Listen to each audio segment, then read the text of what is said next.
Hey everyone, and welcome to this week's episode of the Minecraft Disney World Q&A. We're kind of back to normal this week. Last week's episode was a little funky, I know, because it was recorded before the episode before it, but aired after it, and so now I understand how television networks can ruin TV shows sometimes by airing things out of order.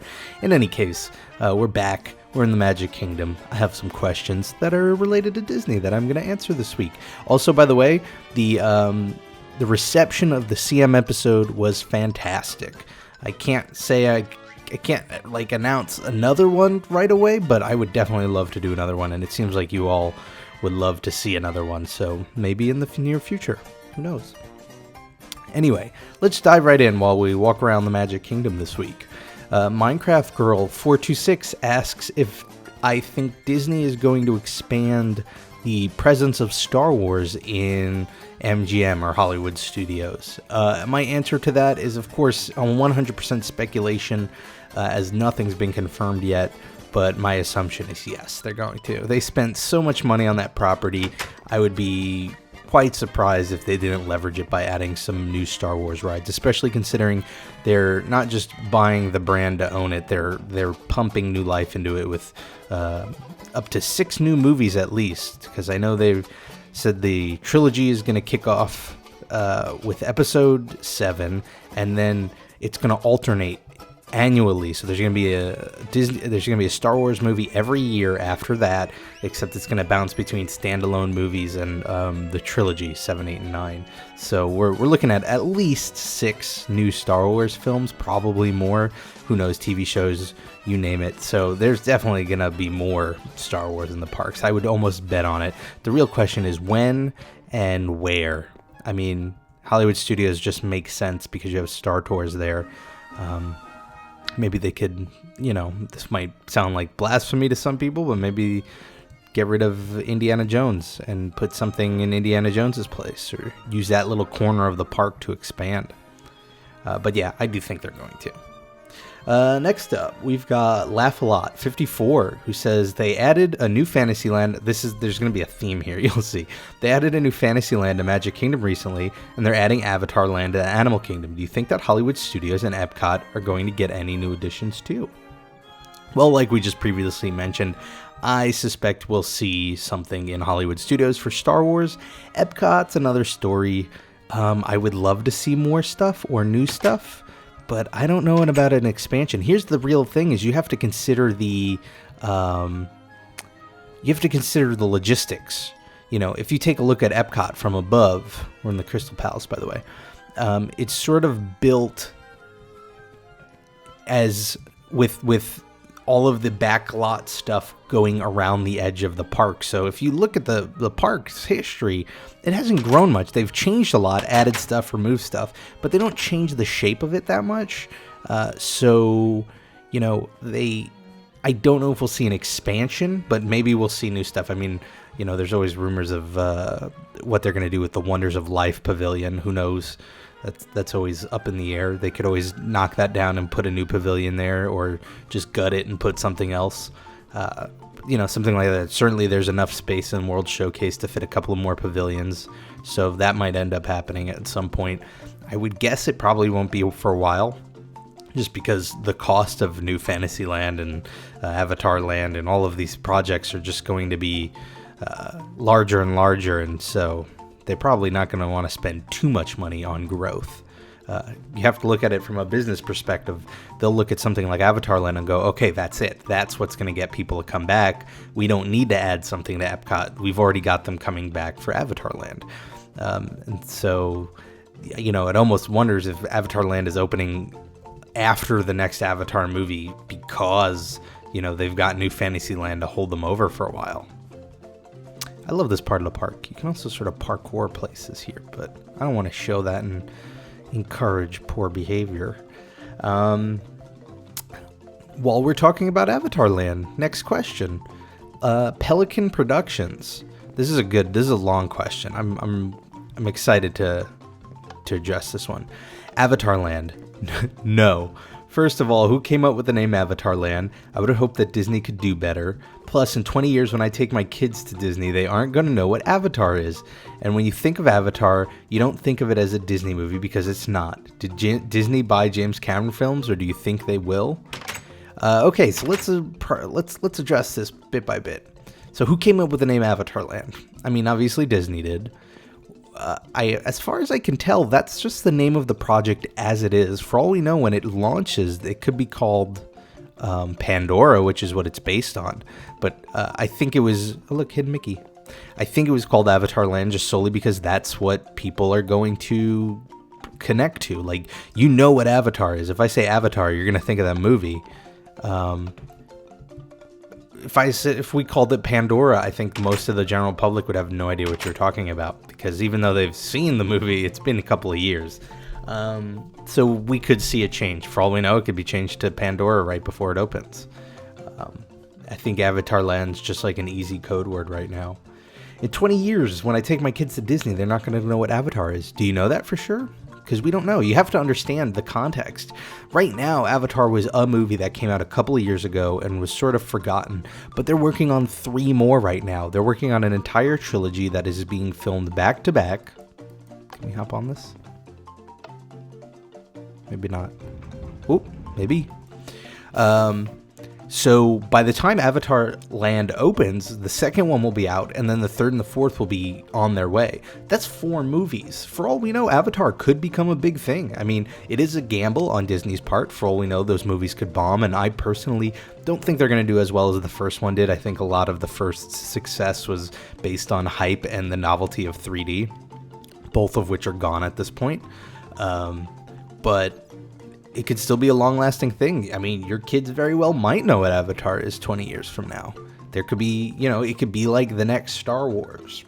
Who knows? I mean, there's no way to know. All we know is that Disney's willing to bet a lot of money that they will. And as for it not feeling like a Disney movie, that's true, but you also have to wonder, up until a year ago, Star Wars wasn't a Disney movie. Indiana Jones wasn't a Disney movie. The Twilight Zone is not a Disney property. Aerosmith, not owned by Disney for sure. All of the movies in the Great Movie Ride. I mean, I think Hollywood Studios, if nothing else, has gotten us acquainted to this idea of having attractions that aren't Disney attractions. I mean, we had Buzz Lightyear's Space Ranger spin, I think, before Disney bought Pixar. I think. Don't quote me on that. I'd have to check the dates. But even then, Hollywood Studios, like I said, has more than enough content that isn't owned by Disney that still feels okay in a Disney park. Would you not argue that the Tower of Terror feels like a Disney ride, even though it's not actually based on a Disney property? Will they buy Avatar? I don't think anytime soon. I think they've spent enough money on acquisitions in the past couple of years between Marvel and Star Wars, but who knows in the future? You never know. I wouldn't have bet on them buying Star Wars or Marvel, and they went ahead and did it, so we'll see. Moving away from Avatar and expansion, this next question by Joshua is why... I love this question, by the way, because I think it's sort of was not really something a lot of people talk about. Why does the Swan and Dolphin resorts have 2 black glass spots? Is it because the monorails were supposed to go through and something happened? Do you particularly know? So what he's referring to is there are 2 resorts in Disney, the Swan and Dolphin, and they have a different feel about them because they weren't, for a while, they weren't owned and operated by Disney. They were part of the first hotels back when Michael Eisner was expanding the park. They contracted, I want to say it's the Marriott, but I'm not sure. It could be the Hilton, to construct these hotels. And eventually he decided that it'd be better off for the company to just build, own, and operate their own. So you never really saw anything after that. They might have actually purchased the hotels since then, but you'll notice it doesn't have the same sort of theming the way a typical Disney hotel does it. But anyway, on these things, one of them is like a big pyramid. There are these giant black squares with windows on it. And a common myth, an urban legend, is that those black squares in the center are there because originally the monorail was going to go through it, similar to the Contemporary, but then it didn't. And so they patched it up with these windows that some people even claim are fake windows. Now, that's untrue. That's completely untrue. The windows, for one, are real. There are rooms there, and it was never intended to have a monorail run through it. In fact, those black squares were part of the designs from the beginning, before it was built. The architect who designed the hotels was named Michael Graves, and he was actually known to want to use light and dark areas to break up building facades, to make it look interesting, to give it a visual aesthetic. So that was designed intentionally. It wasn't for a monorail. It was just sort of built that way, but it does make for a cool little urban legend. Especially one that you can easily believe, because all you have to do is look at the contemporary and see that building a monorail through a hotel isn't that crazy after all. And it makes sense, I guess, because Epcot's got a monorail line and those hotels are close to Epcot, so it would be probably simple, relatively speaking, simple to run a monorail line over there, but those were never in the plans. Great question, by the way. The Franchise 50 asks, hey Rob, if you were going to give Walt Disney a tour of Disney World in today's time, how would you do it? This is a cool question. Made me think about it a little bit.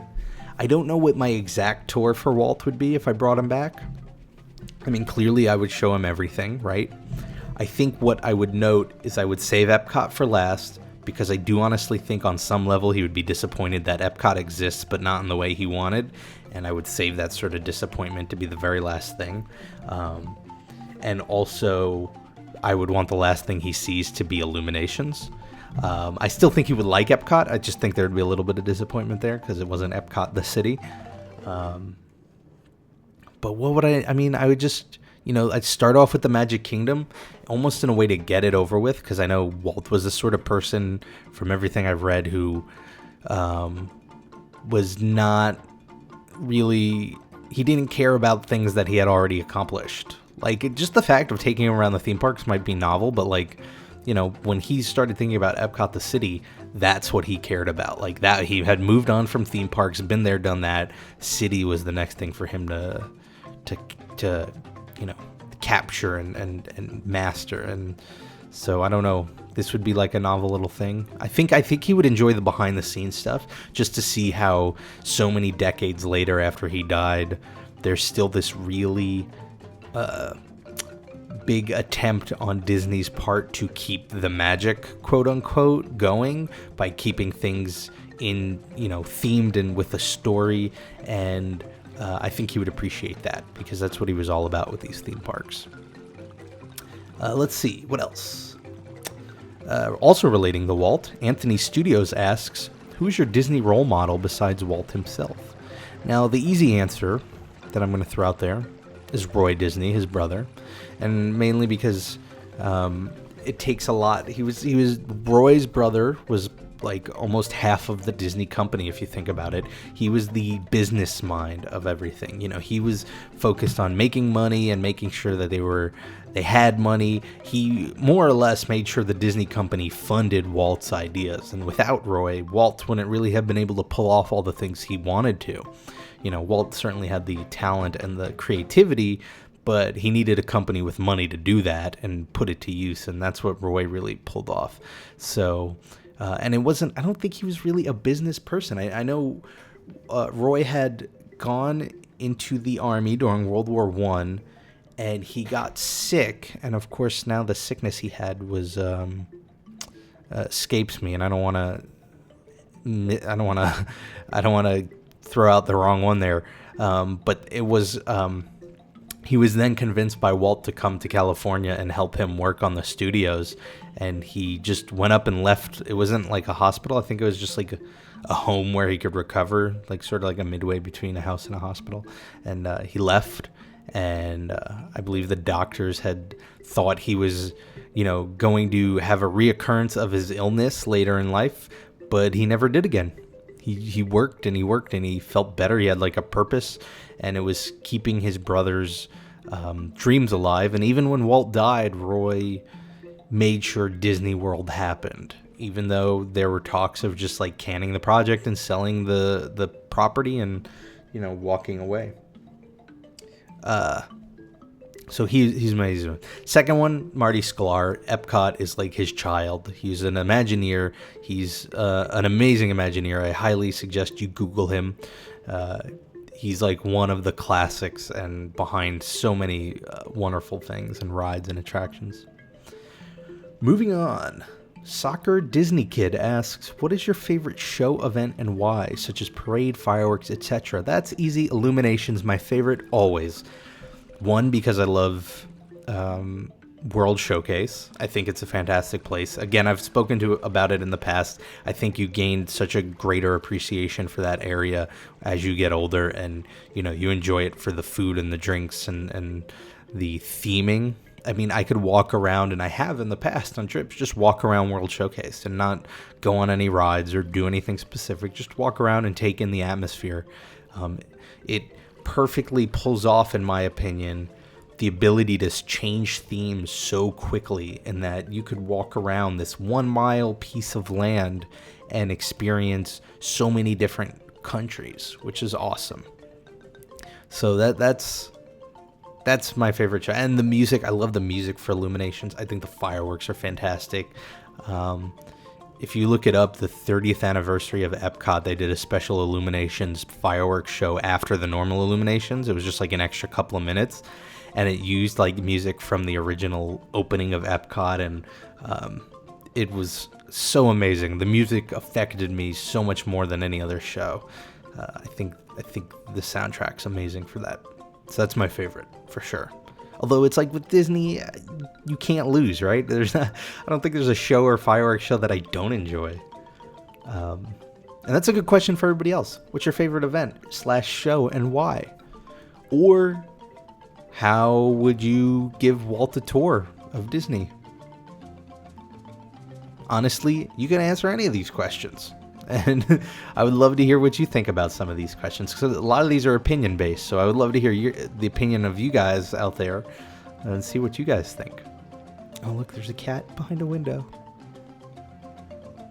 Look, it's a little tiger. Next up, we have, I don't know if I'm going to pronounce this right. Diaheezy HDZ asks, what are your thoughts on Saving Miss Banks? It's a Disney movie. Look it up if not known. Yep. So, Saving Miss Banks. Is it Saving Mr. Banks? I think it's Saving Mr. Banks. It's a story about Walt trying to get the rights of Mary Poppins from the author, who they had a really rough relationship, and it was about the making of the movie. And it's sort of a movie made with a very lighthearted tone. You have Tom Hanks playing Walt Disney. It's interesting because in real life, this is between Walt and P.L. Travers, the author of Mary Poppins, and in the movie, it's sort of like almost like a romantic comedy vibe you get from it.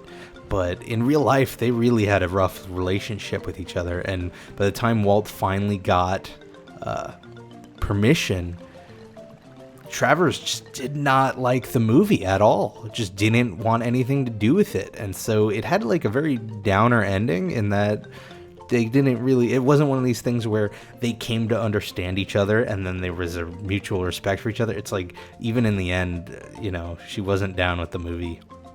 But it's a notable film because this is, I think, the first time, at least in a major motion film, where we're seeing somebody portray Walt Disney on the screen. And it's Tom Hanks, and I'm really looking forward to seeing it. I want to see how he portrays Walt.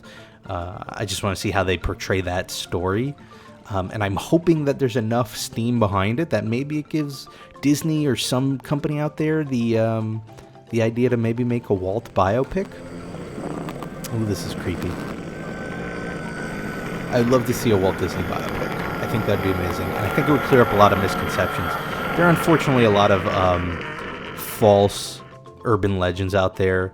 I mean, that range from ridiculous, like that he was cryogenically frozen when he died, which can be attributed to the fact that it was such an untimely or seemingly untimely death. He died from cancer, but so much the public did not know he was suffering from cancer. It was just like he went into the hospital one day to get this surgery they thought was going to be on his back, and then, a week or two later he was dead. And so that, of course, bred these rumors that, he was frozen and, weird things like that. And then there are rumors that he's like racist or anti-Semitic, and all of these are, again, like sort of exaggerated based on these minor things here and there that usually can be debunked and pointed out. And I think seeing a biopic would probably clear a lot of these up. The problem is, I think the only company that would do a biopic is Disney, and so it's hard to be credible as an objective biopic when the company that, owns the name is making it, because they could always just, Disneyfy it almost. So I would love to see an independent film company make a Disney biopic that's more accurate. And then finally, this week, the Promener 321 asks, I heard you're doing a series on Disneyland. So to speak about that, I have a Disney World series. I pick an attraction every week. I talk about the history. I enjoy it a lot. I hope you guys enjoy it a lot too. I use the attractions here on MC Magic as a backdrop for that to show off what the ride looks like in MC Magic. And that's all great and fun. That said, there are a finite number of attractions. I think we've got a couple of months worth left. And then Animal Kingdom will open, and so there'll be even more attractions. So I can see the Disney World series going on easily into 2014, a good amount. But I would definitely love to cover other things. I would love to cover Disneyland history. I would love to cover the history of closed attractions at Disney World and Disneyland, things like Horizon, old Epcot stuff. That, of course, would be a little more difficult because there are no Minecraft versions, but there aren't any left. So, I would love to do a Disneyland series. I definitely think that's something I'm going to look towards doing once I've covered Disney World as fully as I can. And a classic Disney World is something I would like to do. How I plan to go about doing that, still not really known, and honestly probably not going to think about it for a while, because like I said, I can see the Disney World series continuing on into 2014. So I'm not in a rush to start figuring that out. Whether, it becomes MC Magic doing Disneyland stuff, or another server doing Disneyland stuff, or, independent people just building Disneyland rides or old Disney World rides, however I can cover it. Maybe even take it out of Minecraft completely and just, find media about these rides and put them as a backdrop. I don't know. We'll figure it out. I've got plenty of time. In any case, I want to thank you all for your questions. If you have a question about Disney, whether it's the company, the movies, the rides, the people, whether it's a question about the history or whether it's just a question about an opinion, feel free to leave it in the comments. I try to get to them all. Even if I don't get to them here in the video, I at least try to answer them within the comments. I hope you all have a fantastic week. I hope you check out my Twitch TV if you want. By the time this is going live, I will have completed a 25-hour live stream for charity playing all sorts of games, mostly console stuff, with my friend Christine and my friend Steve. We're doing it for extralife.org, but just because it's over does not mean you don't get to enjoy it.